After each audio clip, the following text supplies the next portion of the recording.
338장 찬송하십시다.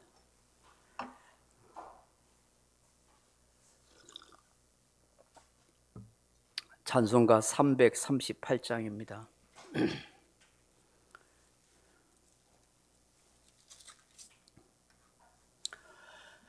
내 주를 가까이 하게 함은 십자가 짐 같은 고생이나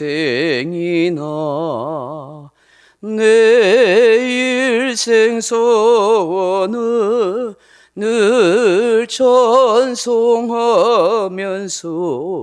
주께도 나가기 원합니다. 내 고생하는 거 옛 야곱이 돌베개 베고 잠 갔습니다. 꿈에도 소원이 늘 찬송하면서 주께도 나가기 원합니다. 천성에 가는 길 험하여도 생명길 대나니 은혜로다. 천사 날 부르니 늘 찬송하면서 주께도 나가기 원합니다. 야곱이 잠 깨어 일어난 후 돌단을 쌓은 거 본받아서 숨질 때 되도록 늘 찬송하면서 주께도 나가기 원합니다.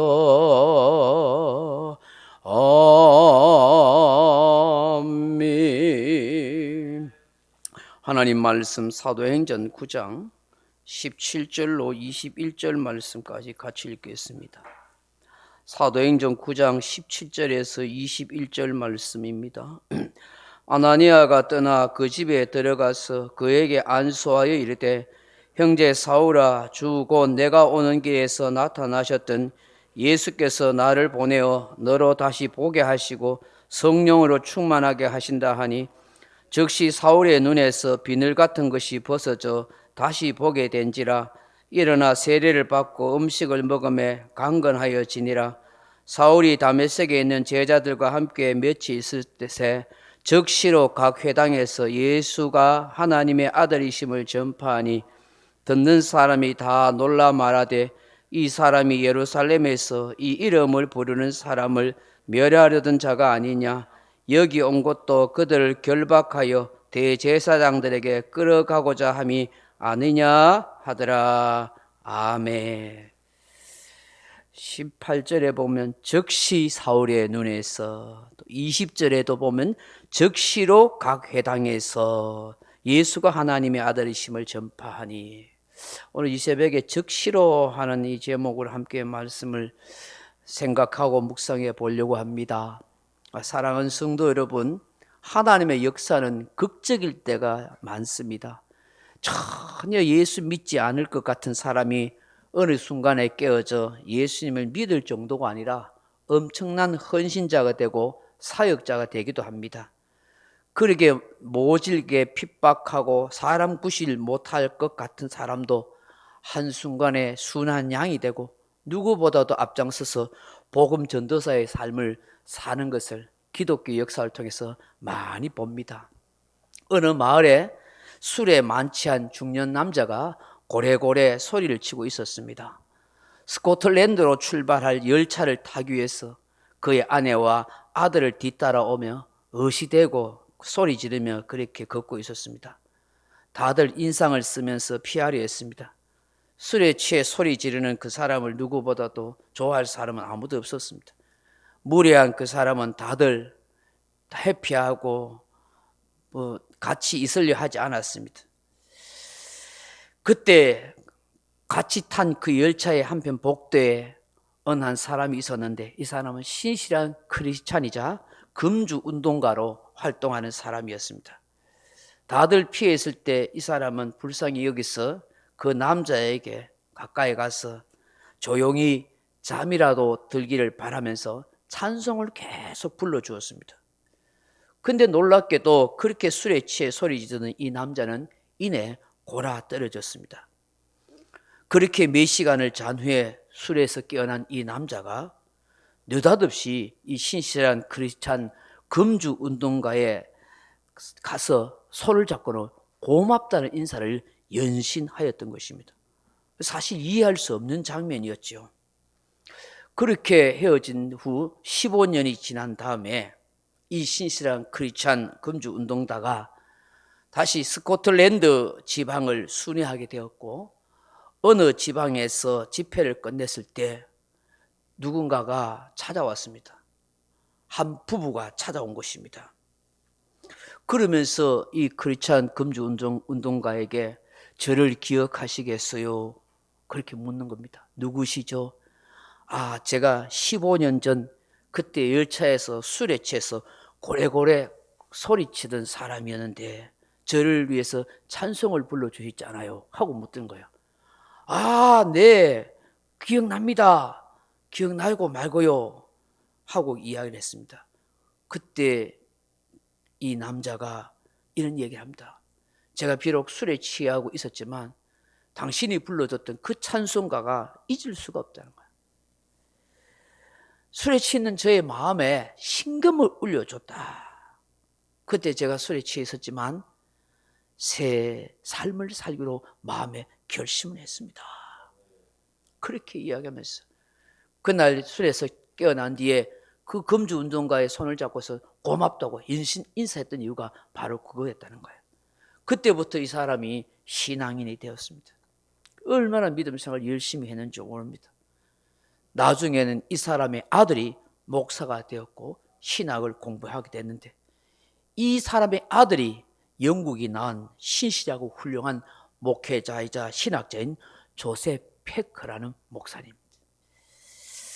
기독교 역사를 보면은 밑바닥 인생을 살던 사람이 다른 사람에게 해를 끼치고 악을 행하던 그런 깡패 살인 강도가 별별 온갖 죄악을 행하던 사람이 어느 순간에 주님 만나서 회개하고 참 신앙의 사람이 될 뿐만 아니라 영혼을 구원하고 교회를 세우는 목회자가 숱하게 있었습니다. 참 놀라운 하나님의 신비의 역사가 아닐 수 없습니다. 여러분, 오늘 본문에 나오는 이 바울이 된 사울도 그러합니다. 처음부터 정말 믿음 좋았고 헌신적이고 숱한 교회를 세우고 수많은 영혼을 구원하는 그런 복음 전도자가 아닙니다. 그도 예수 믿는 사람을 핍박하고 죽이려 하고 예수 믿는 사람들이 죽는 것이 잘 됐다고 했던 그런 핍박자요 박해자였던 사람입니다. 의심과 의문을 가지고 있었던 아나니아에게 예수님께서 그 사울을 나의 택한 그릇이라 그렇게 말씀합니다. 그는 이방인과 세상 임금들과 많은 사람들에게, 이스라엘 사람들에게 복음을 전할 사람이라고 하십니다. 예수님의 이름을 위해서 고난을 받을 자라고 하십니다. 이 말씀을 들었던 제자 아나니아가 어떻게 합니까? 그 사람 만나기 싫다고 거절합니까? 변명하고 회피합니까? 핑계거리를 찾습니까? 아닙니다. 시간을 늦추지도 않습니다. 본문에 나와 있지는 않지만 그는 즉시로 주님 말씀을 순종하여 사울을 찾아간 것입니다. 오늘 본문 17절에 보면 아나니아가 떠나 하고 있습니다. 떠나. 이게 아펠코마이 하는 말인데 즉시로 출발하다, 곧장 가다 하는 뜻입니다. 자기 할 일 다 하고 가는 것 아닙니다. 뭐 가다가 광장 구경하듯이 어슬렁거리며 가는 것도 아니라 곧바로 사울이 있는 그 집으로 간 것입니다. 그리고 그 집 앞에 멈춰서 다시 고민하고 호흡을 가다듬지도 않습니다. 들어갈까 말까? 이 사람 어떻게 만나지? 예수 믿는 사람들 핍박하던 사람인데 이 사람한테 무슨 말을 할까? 고개를 ቃ우뚱거려 생각에 잠기지도 않습니다. 그 집에 들어갔어. 에이셀코마이, 그냥 바로 들어가다, 그런 뜻입니다. 바로 들어가는 거예요. 주님 말씀하셨기에. 그리고 여러분 17절 말씀 보십시오. 다시. 아나니아가 떠나 그 집에 들어가서 그에게 안수하여 이르되 형제 사울아, 주고 내가 오는 길에서 나타나셨던 예수께서 나를 보내어 너로 다시 보게 하시고 성령으로 충만하게 하신다 하니. 사울에게 안수하면서 뭐라고 이야기해요? 형제 사울아, 형제 사울아, 주 내가 오는 길에서 나타난 예수께서 나를 보내어 너를 보게 하신다, 성령 충만하시게 하신다, 그렇게 말을 한 거예요. 그러니까 18절에 어떻게 돼요? 즉시 사울의 눈에서 비늘 같은 것이 벗어져 다시 보게 된지라. 일어나 세례를 받고. 즉시 눈에서 비늘 같은 것이 싹 벗겨지고 고침의 은혜를 받고 성령 충만을 받게 된 거예요. 그리고 난 뒤에 이 사울이 이제는 예수 믿는 사람이 되겠습니다 하고 세례를 받고 3일 제대로 밤낮으로 자지도 먹지도 마시지도 못했는데 다시 먹음으로 건강이 회복되었습니다. 그리고 난 뒤에 20절에 보십시오. 즉시로 각 회당에서 예수가 하나님의 아들이심을 전파했던 거예요. 누가요? 바울이 그런 거. 사울이었던 바울이 이거 완전히 뒤집어진 거죠. 야, 예수가 하나님의 아들이구나. 내가 그것도 모르고 예수님을 핍박하고 예수 믿는 사람을 잡아다가 죽이려고 감옥 가두려고 엉뚱하고 악한 일을 했구나 하고 뒤늦게 깨닫고 회개한 거예요. 그야말로 완전히 새 사람이 되었습니다. 천지개벽 같은 일이 일어나서 양같이 순한 사람들이 되고 말았던 것입니다. 사랑하는 성도 여러분, 오늘 본문에서 우리가 깨닫게 되고 기도해야 할 것이 무엇입니까? 하나님이 감동을 줄 때, 말씀을 줄 때 즉시로 순종하는 거예요. 즉시로 순종. 이 즉시라는 말이 유데오스 하는 말인데 당장에 바로 곧장이라는 뜻입니다. 아나니아가 머뭇거리지 않았습니다. 자기 생각 다 내려놓고 즉시로 순종하여 사울에게 갔습니다. 그때 주께서 즉시로 안수기도 하지 말자 그 눈을 열어주셨습니다. 은혜를 입던 사울이 즉시로 예수가 하나님의 아들이라고 바로 전파한 겁니다. 지난날 내가 한 일이 있는데 참 비스럽고 내가 뭐 전도 훈련을 받고 이게 없어요. 은혜 받고 나니까 예수는 그리스도시다, 예수는 하나님 아들이다, 이거 전하지 않고는 견딜 수 없는 마음입니다. 그 여러분에게 마음에 감동을 줄 때, 감동을 줄 때 전도하고, 감동 줄 때에 깨달음 주고, 감동 줄 때에 봉사하고, 감동 줄 때에 헌금하고, 감동 줄 때에 충성하고 살아갈 때에 그게 열매가 있고 역사 있고 하나님의 큰 은혜가 함께한 줄로 믿습니다. 두 번째로 뭐냐면 그 누구도 예수 안에서 형제가 된다는 사실입니다. 사실 지금까지 사울은 기독교인에게 있어서 원수였습니다. 예수 믿는 사람을 잡아다가 죽이는 일을 서슴없이 행했던 사람입니다. 그런데 주님은 한순간에 이 사울을 아나니아 입을 통해서 뭐예요? 내 형제 사울아, 주님의 가족으로 그렇게 만들어 주셨습니다. 그걸 깨달았던 아나니아가 그렇게 부르는 거예요. 형제 사울이라고 말입니다. 여러분, 이게 쉬운 일이 아닙니다. 그러나 예수님께서 이 사울을 주님의 도구로, 택한 그릇으로, 복음 전도자로 삼아줄 하나님의 형제여 자매여 주님 나라의 같은 일꾼이라고, 가족이라는 사실을 알았던 것입니다. 그래서 그걸 믿었기에 친근한 목소리로 다가가서 내 형제 사울아 그렇게 부른 거예요. 여러분, 찬송가 436장에 보면 나 이제 주님의 새 생명 얻은 몸이라는 찬송가가 있습니다. 그 찬송가 가사에 이런 내용이 나옵니다. 산천도 초목도 새 것이 되었고 죄인도 원수도 친구로 변한다. 새 생명 얻은 자 영생을 누리니 주님을 모신 맘 새 하늘 이루다. 예수 안에서는 죄인도 원수도 다 친구로 변한다. 예수 안에서는 다 한 형제 자매, 다 한 가족이다. 자라온 환경이 다르고 기질과 성격이 달라도 예수 안에서 한 가족, 한 형제, 한 자매, 죄인도 원수도 친구가 되는 거예요. 새 생명 얻어 함께 영생을 누리고 주님을 모시는 그 마음이 새하늘, 새 천국이 그렇게 이루어진다는 것이죠.